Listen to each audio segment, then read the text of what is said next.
नमस्कार मैत्रिणींनो, कशा आहात? मजेत ना? मालिकेचा आनंद घेताय ना?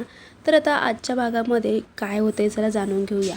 तर इथे आता जो रम्याने प्लॅन केलेला असतो की काव्याला लग्न मंडपातून गायब करून स्वतः पार्थपाशी उभं राहायचं. पण मिथुन काकाने लग्नामध्ये एक्झॅक्ट इंटी मारून पूर्ण वातावरण बदलून टाकले. तिथं काव्याच्या मनामध्ये रम्याविषयी पूर्णपणे आपुलकीची भावना निर्माण झालेली असते. पण काव्याने रम्यावरती थोडासा तरी संशय घ्यायला पाहिजे नव्हता. तिच्यावरती विश्वास न ठेवता ती बाबा असं का वागते ह्याचा विचार करायला पाहिजे होता. पण तसं ती करत नाही आणि ह्याचाच फायदा रम्याने घेतलेला असतो. रम्या काय करते, ऐन लग्नाच्या दिवशी काव्याच्या ज्यूसमध्ये गुंगीचं औषध मिळवते आणि तिला बेशुद्ध करते. तिला बेशुद्ध करून ती एका रूममध्ये तिला पॅक करून ठेवते आणि स्वतः नवरीच्या वेशामध्ये लग्न मंडपात जाते.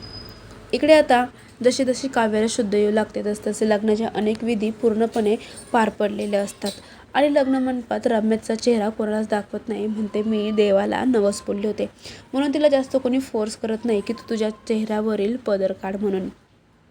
तर तेवढ्यात आता काव्याला इकडे शुद्ध येते आणि ते दरवाजा वाजत असते आणि कोणाला तरी मदत मागत असते. तेवढ्या तिथे मिथुन काका येतात आणि म्हणतात कोण आहे मध्ये. तर काव्या म्हणते मी आहे. त्यानंतर मिथुन काका दरवाजे उघडतात आणि काव्याला बाहेर काढतात. मिथुन काका म्हणते तू इथं आहे तर लग्न मंडपात कोण आहे. काव्या म्हणते मला माहिती नाही. दोघेही पळत मंडपाच्या दिशेने येतात.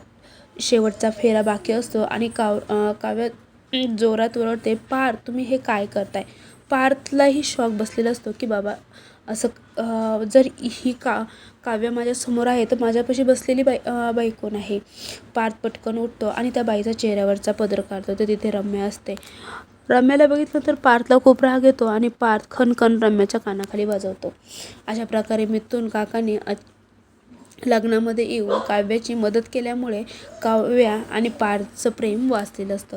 पुढील भागामध्ये काय होणार आहे जाणून घेण्यासाठी आत्ताच आपल्या चॅनलला सबस्क्राईब करून ठेवा. व्हिडिओला नक्की लाईक करा. थँक्यू.